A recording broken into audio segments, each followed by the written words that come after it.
Rev up your engines!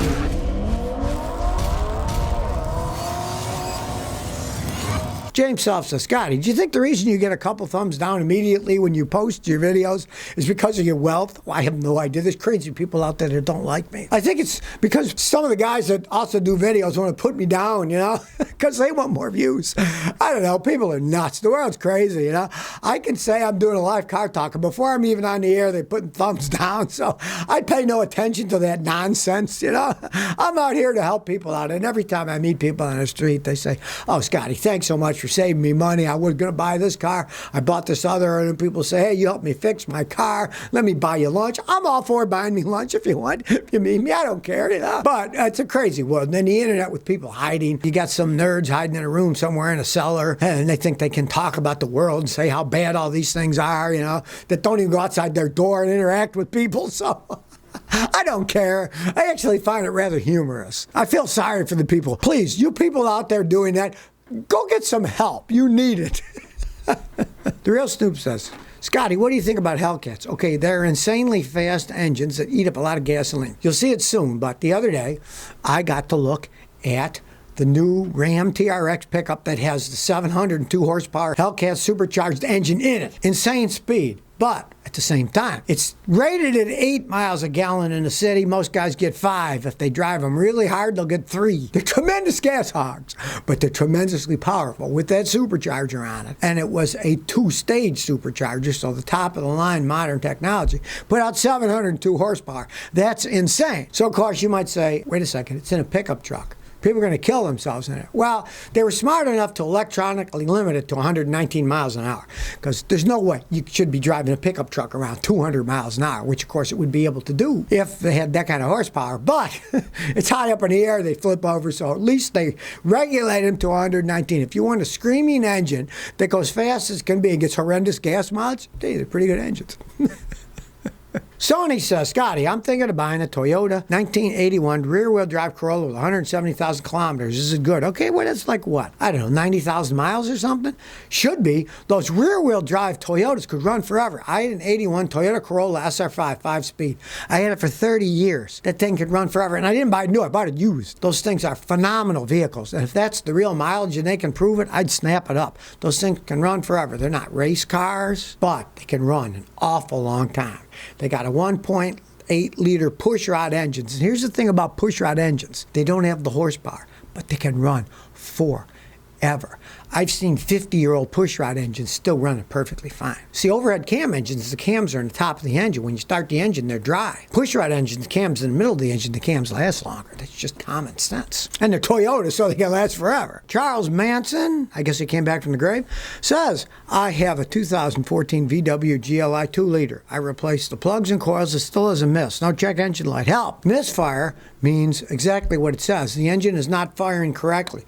But it does not necessarily mean it's the ignition system not firing correctly. Not enough air, not enough fuel, too much air, a blowing head gasket. There are so many things that can do it. And it's a Volkswagen, notorious for having problems as they age. What you want to start with is, a good mechanic like myself will put on this $5,000, $6,000, $7,000 scan tool, analyze it. We can see what's missing, what's not. The other day I did one, put on my tool, and I saw, aha, this thing is running rich on some cylinders, normal on others. Everything had been changed. The fuel injectors, the spark plugs, the coils, everything. It turned out that the fuel injectors had not been correctly set for the vehicles when they were replaced. So they were firing not exactly all in unison. So the machine I have would set that back up. Now, if you haven't had them replaced, that's not your problem. But such a machine will be able to delve into what everything is going wrong, and then a smart mechanic can say, okay, this system has a problem. Now we got to figure out what's wrong with this system. You guessed with the obvious thing, and unfortunately it didn't fix it. So you're really going to have to see a good VW mechanic now and have them hook their stuff up. If you're near Clarksville, feel free to come by. I check them out for free. But if you're not near Clarksville, find a guy who knows Volkswagens and at least pay him to analyze it rather than guessing with expensive parts. Heaven Sent Me says, would you rather buy a Nissan or a Chrysler if you had to choose? Well, you guess you'd have to put a gun to my head and say, hey, you got to buy one of these. I'd take a Nissan over a Chrysler. Some of their stuff, like their big Nissan Titans, now have Allison transmissions, and Cummins diesel engines. Excellent choice. So there are always some parts of some companies that are making the right choice. So I would definitely take Nissan over Chrysler. I mean, Chrysler got bought by Fiat. Now it's Peugeot and Stellantis. I'll probably get worse rather than better. Kenneth Jabay said, is the first generation Prius a good hybrid car? What is good? And what is old?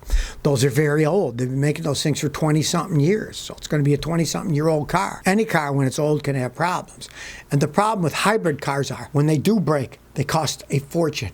A Toyota battery for that car is like 10 grand. Everything's going to be expensive when it breaks, and they're so complex. Even when I work on them, man, I'll tell you, I got to sit there for hours analyzing them with my tools and getting out my fancy meters, because with a hybrid car, it's high voltage. So you have to have very fancy meters that do really high power voltage, but also fancy ones that do really low power for all the electronic computer controls. Very complex thing. So they were in their time, they were the best one out there. But as they age, I tell you, don't spend too much money on a first generation Prius. It could cost you a fortune when it breaks down. Havana the Pink Queen says, Scotty, what do you think about a 94 Jeep Grand Cherokee Laredo, 4-liter, 6-cylinder, 4-wheel drive with almost 200,000 miles? It's a lot of mileage. That is the straight 6-cylinder engine that can last forever. Yes, they're relatively gas hog machines. Cherokees with the 4-liter, at one time when they did that buyback clunker thing in the United States, you'd get rid of your old vehicle and they gave you credit for buying another car that had better gas mileage. That was the number one, the one that was traded in. But they could run back in the day. Back in 94, Jeep was making some pretty good vehicles. Today, Fiat took over, then Stellantis. No, they're not that good. But back in the day, they were pretty solid. It's got 200,000 miles. It's showing you it's probably still running pretty good. They're gas hogs, but with that kind of mileage, don't pay a lot of money unless it's been all done over with rebuilt engine training and all that stuff. But they can be fun knock-around vehicles if they're still running and shifting good. Mark T says, Scotty, can you top off nitrogen-filled tires with regular air? Everyone says it's fine, but what do you think? Okay, I made a short video the other day about why putting nitrogen in tires is actually just stupid. The air we breathe is like 80% nitrogen, right? So you already got 80% nitrogen. The only reason you need nitrogen, they use them in jet airplanes because they're way up in the air where it's freezing cold. And then the expansion and contraction is less when it's really cold. Then they're really cold, they come down, they land on the ground. You don't want them to have problems. The pressure has to be staying the same. You got all the people in that plane landing on these tires. That makes sense. Race tires, they're going real fast as they can. That makes sense. Normal tires, you're wasting your money. You already got 80% nitrogen. So if you have nitrogen in your tire now, but then you add other air, you just add an 80% nitrogen and a little bit of the rest. It means nothing. If there was a problem, everybody driving with normal tires with 80% nitrogen, we'd all be in trouble. So no, go ahead. And don't waste your money putting nitrogen in them anyways. The Milkman says, Scotty, is an automatic Mazda Miata 2001 with 84,000 miles for $6 grand a good deal? The weak point is the automatic transmissions in those aren't the greatest. Now here's the thing. Go look at it. Drive it. See if you're happy with the way it shifts and its lack of acceleration. Mazda Miatas are a lot of fun with 5-speed standard transmission. Those automatics, to me, they're dogs. I don't know how you drive. You might be happy with the slower acceleration. If it still shifts good, it could be a great car. You have a mechanic check it out. It's a used car, who knows? But it could be a good car. But drive it. And if you say, oh, this thing's too slow, the transmission just shifts so slow, it's just too slow, I can't even pass people in traffic, then don't even think about buying it.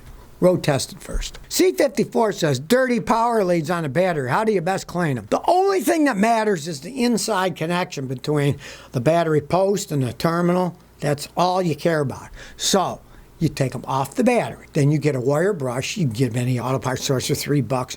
One end of the brush is kind of bushy-tailed, and that cleans the inside. And then the other end is an oval, and that fits over the terminals, and you clean it up, get them nice and clean. Then, if you don't want them to get dirty again, you get those red and green anti-acid washers that they sell at the auto parts stores. You put that on top of the battery. Then you put the battery cables back on the terminals. And it generally won't corrode much anymore because those things have anti-acid capability, so it doesn't let the vapor get on and get on the metal. It's a good idea to stick those on cars. They do actually work. And that's the best way. Because if you clean them on the outside, yeah, they look clean, but the only thing you care about is the inside. The outside doesn't matter all that much because the electricity has been conducted only between the posts and the cable that fits over it on the inside, not on the outside. Care Bear says, Scotty, do spark plug gaps really matter? Do I have to make the gap exact? 2001 Subaru. Well, yes, you do. The engineers designed them. Between that gap, you got lightning striking, right? Electricity electricity's flashing, making a big electric flash,